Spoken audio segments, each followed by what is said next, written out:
Pada video kali ini, kita akan ngebahas tentang berita terbaru Facebook Ads. Apa itu? Yaitu Facebook Ads menghapus fitur atribusi 28 hari milik mereka. Kenapa Facebook Ads sampai menghapus fitur model atribusi ini? Tertarik? Yuk, mari kita bahas semuanya dalam video kali ini.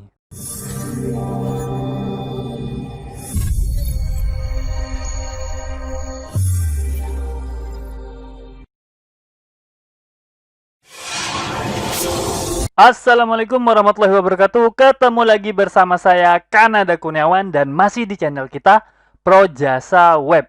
Pada kesempatan kali ini kita akan ngomongin tentang berita terbaru dari Facebook Ads.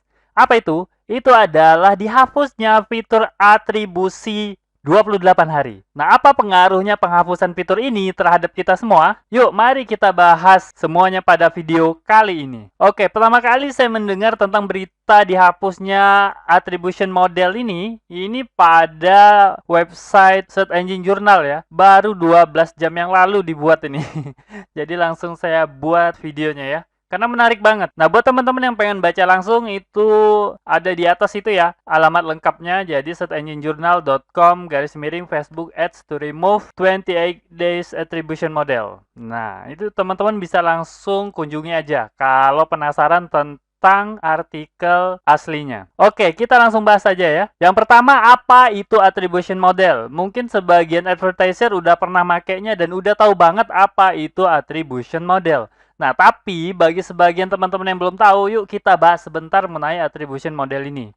Nah, jadi attribution model ini adalah aturan atau sekumpulan aturan yang menentukan bagaimana kredit untuk penjualan atau konversi itu ditetapkan pada poin kontak di jalur konversi masing-masing itu ya. Jadi, setiap orang ketika melakukan penjualan atau terjadinya konversi itu kan melalui poin kontak yang berbeda-beda gitu ya. Dan ada yang panjang dan ada yang pendek. Nah, seperti apa maksudnya? Nah, ini contohnya ya. Gambar ini saya ambil dari HubSpot ya. Jadi, teman-teman juga bisa cari. Nah, ini contohnya ya attribution model. Jadi, ketika orang mengenal suatu brand, itu kan bisa lewat macam-macam gitu ya. Bisa lewat sosial media, blog, live chat, email, study case, PPC, demo, pricing page, atau webinar. Bisa semuanya atau bisa salah satunya. Misalnya teman-teman itu jual baju gitu ya. Terus ada brand tersendiri. Nah, misalnya pengunjung pertama kali dengar brand teman-teman, misalnya baju keren banget. Nah, brandnya tuh keren banget misalnya. Dia pertama kali dengar brand keren banget itu di sosial media, di IG misalnya. Nah, tapi ketika pertama kali lihat itu cuma ngeklik sekali, baca-baca, kemudian udah gitu kan, nggak ada terjadi pembelian. Ketika searching di Google, ternyata dia menemukan website punya teman-teman, merek keren banget gitu. Dia baca-baca blognya, tapi belum tertarik untuk membeli. Kemudian ditinggal lagi. Itu kan udah 2 touch point ya. Udah 2 kali berinteraksi. Nah, kemudian ketika dia jalan-jalan, surfing gitu kan, ternyata ada model baju yang keren banget menurut dia. Dan dia langsung masuk ke toko online milik teman-teman dan udah ngeliat harga gitu kan. Udah pilih-pilih produk. Nah, itu kan touch point ketiga. Tapi sayangnya ketika itu belum terjadi pembelian. Akhirnya mungkin setelah 3 hari, dia kembali kepikiran, oh ternyata produk yang kemarin itu keren banget ya. Dia kembali lagi lewat search engine, lewat Google gitu ya, cari-cari brand teman-teman karena dia ingat nama brandnya, keren banget gitu ya. Langsung dicari, ketemu di Google, dan dia langsung melakukan pembelian. Nah, itu kan udah berapa touch point itu ya, udah berapa interaksi. Sekarang pertanyaannya, interaksi yang mana yang paling besar memberikan dampak dari suatu pembelian itu? Nah, kan teman-teman bingung jadinya kan, apakah di sosial medianya, apakah di blognya, apakah di daftar harganya, atau di touch point yang lain. Disinilah attribution model itu berperan. Jadi kita bisa memberikan masing-masing itu nilai. Sosial medianya dapat nilai berapa, blognya dapat nilai berapa, sehingga nanti kita tahu touch point yang memiliki peranan yang paling penting di antara semua touch point yang terjadi. Nah, itulah attribution model. Ada banyak sekali attribution model ya. Kalau di Facebook setahu saya itu ada 8 attribution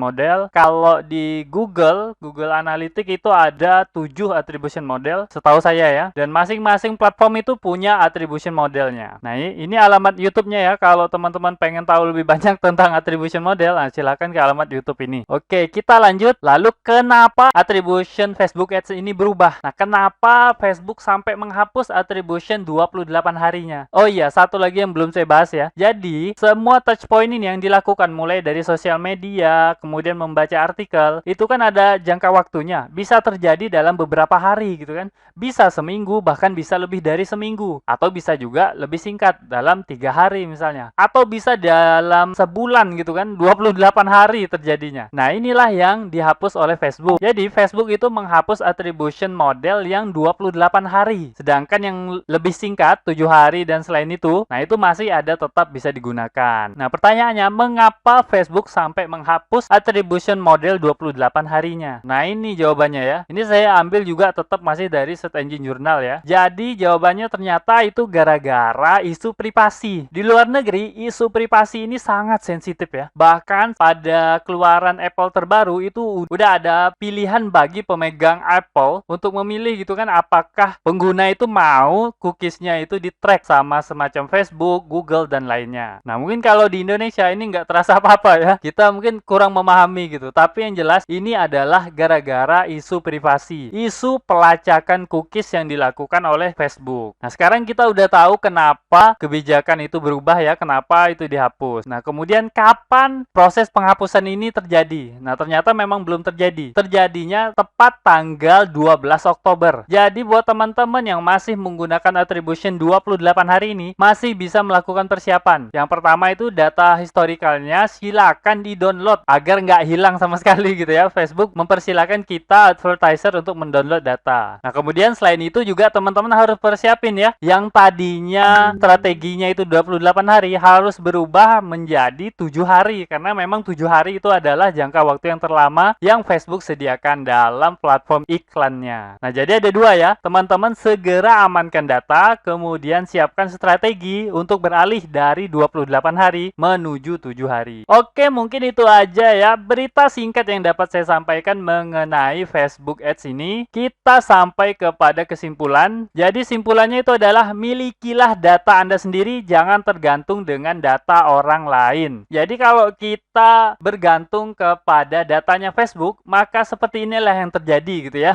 Begitu terjadi perubahan kebijakan, kita pun mau tidak mau mengikuti kebijakan tersebut. Dari 28 hari dipotong langsung jadi 7 hari. Nah, itu kan besar banget ya perubahannya ya. Tentu aja teman-teman yang udah ngebangun strategi yang bagus tetap harus mengikuti kebijakan tersebut. Nah, tapi jika teman-teman udah memiliki data sendiri, tentu itu menjadi kebijakan teman-teman sendiri. Nggak ada orang lain yang bisa mempengaruhi kebijakan teman-teman. Nah, bagaimana agar teman-teman memiliki data sendiri? Ya, tentu salah satu caranya itu adalah dengan list building. Teman-teman membangun list sendiri. Bisa dengan email, bisa dengan nomor HP, dan lain sebagainya. Ada banyak caranya, tapi teman-teman harus segera memulai. List building ini ada pembahasannya secara khusus ya. Nggak mungkin kita bahas dalam kesimpulan. Karena list building ini banyak banget bahasannya. Jadi, mungkin pada video-video berikutnya saya akan coba jelaskan mengenai list building secara lebih mendalam. Oke, mungkin itu saja ya materi yang bisa saya sampaikan. Saya harap semoga aja materi ini bisa bermanfaat buat teman-teman. Dan saya akhiri. Assalamualaikum warahmatullahi wabarakatuh. Oke, seperti biasa, jika ada yang salah dari apa yang saya sampaikan, tolong teman-teman ingatin ya. Jangan sampai nggak diingatin, supaya saya dapat melakukan perbaikan pada channel ini dan pada diri saya sendiri. Dan jika ada pendapat yang berbeda, teman-teman bisa masukin ke kolom komentar, supaya kita bisa berdiskusi. Jika ada masukan, teman-teman jangan sungkan untuk menyampaikannya, karena saya sangat terbuka dengan segala macam masukan. Dan jika teman-teman memiliki usulan pembahasan, cantumkan juga di kolom komentar, supaya semua usulan teman-teman dapat saya wujudkan dalam bentuk video. Buat yang belum tahu, video ini adalah bagian dari program Akademi Projasa Web, tempat di mana teman-teman bisa belajar digital marketing secara gratis. Caranya mudah, cukup kunjungi projasaweb.com/academy. Ada ratusan artikel dan video yang dapat teman-teman pelajari. Jika ada pertanyaan mengenai materi, teman-teman tinggal hubungi saya melalui email info@projasaweb.com. Gratis tanpa biaya apapun. Harapannya dengan program ini semakin banyak orang yang memahami digital marketing. Saya percaya jika semakin banyak orang yang paham digital marketing, maka ekonomi kita juga akan semakin baik. Yuk dukung program ini dengan cara subscribe dan share video ini, serta mengunjungi Projasa Web Academy.